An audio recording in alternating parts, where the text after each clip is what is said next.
നമ്മൾ അലി റളിയല്ലാഹുവിൻ്റെയും ഫാത്തിമ ബിയുടെയും കഥ എടുത്തു നോക്കുകയാണെന്നുണ്ടെങ്കിൽ അവർക്കിടയിലുള്ളൊരു പ്രണയം അതെങ്ങനെയായിരുന്നു? അവരുടെ പ്രണയത്തെക്കുറിച്ച് പറയുമ്പോഴേ ഇപ്പോൾ ഫാത്തിമ ബി റളിയല്ലാഹുവിന് ഒരു ആവശ്യം പറയുന്നുണ്ട്. പ്രഗ്നൻ്റ് ആയിരിക്കുന്ന സമയമാണ്. അപ്പോൾ അലി റളിയല്ലാഹുവിനോട് പറഞ്ഞു, എനിക്ക് ഒരു ഈത്തപ്പഴം കഴിക്കാൻ നല്ല പൂതിയുണ്ടെന്ന് പറഞ്ഞു. അപ്പോൾ അലി റളിയല്ലാഹു വേറൊന്നും ആലോചിച്ചില്ല, വേഗം പോയി നോക്കുമ്പോഴാണ് അലി റളിയല്ലാഹു മനസ്സിലാക്കുന്നത് കയ്യിൽ പൈസ ഇല്ല. അപ്പോൾ പടച്ചട്ട് ഊരിയിട്ട് കൊടുക്കുകയാണ്. എന്നിട്ട് പടച്ചട്ട് ഊരിയിട്ട് ഇതിൽ കിട്ടുന്ന കുറച്ച് ഈത്തപ്പഴം തരാൻ വേണ്ടി പറഞ്ഞു. അങ്ങനെയുള്ള ഈത്തപ്പഴമായിട്ടാണ് വരുന്നത്.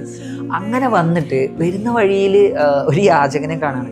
അപ്പോൾ യാചകൻ പറഞ്ഞു അലി റളിയല്ലാഹുവിനോട്, എന്തെങ്കിലും കഴിച്ചിട്ട് കുറേ ദിവസമായി, അലി റളിയല്ലാഹു എന്തെങ്കിലും തരുമെന്ന് ചോദിച്ചപ്പോൾ ഒന്നും ആലോചിക്കാതെ അതെടുത്ത് കൊടുക്കുന്നുണ്ട്. ഈത്തപ്പഴം എടുത്ത് കൊടുത്തു. അങ്ങനെ അത് കഴിഞ്ഞിട്ട് വീട്ടിലേക്ക് തിരിച്ചു വരുമ്പോഴാണ് ഫാത്തിമ ബി റളിയല്ലാഹുവിൻ്റെ കാര്യം ഓർമ്മ വരുന്നത്. അങ്ങനെ അവിടെ വന്നിട്ട് ഫാത്തിമ ബി റളിയല്ലാഹുവിനോട് കാര്യങ്ങളൊക്കെ പറഞ്ഞു കൊടുത്തു. അപ്പോൾ ഫാത്തിമ ബീവി പറഞ്ഞൊരു മറുപടി ഉണ്ട്, അത് കൊടുക്കാതെ എനിക്ക് കൊണ്ടുവന്നിരുന്നു എന്നുണ്ടെങ്കിലാണ് എനിക്ക് സത്യം പറഞ്ഞു കഴിഞ്ഞാൽ ദേഷ്യം വരിക.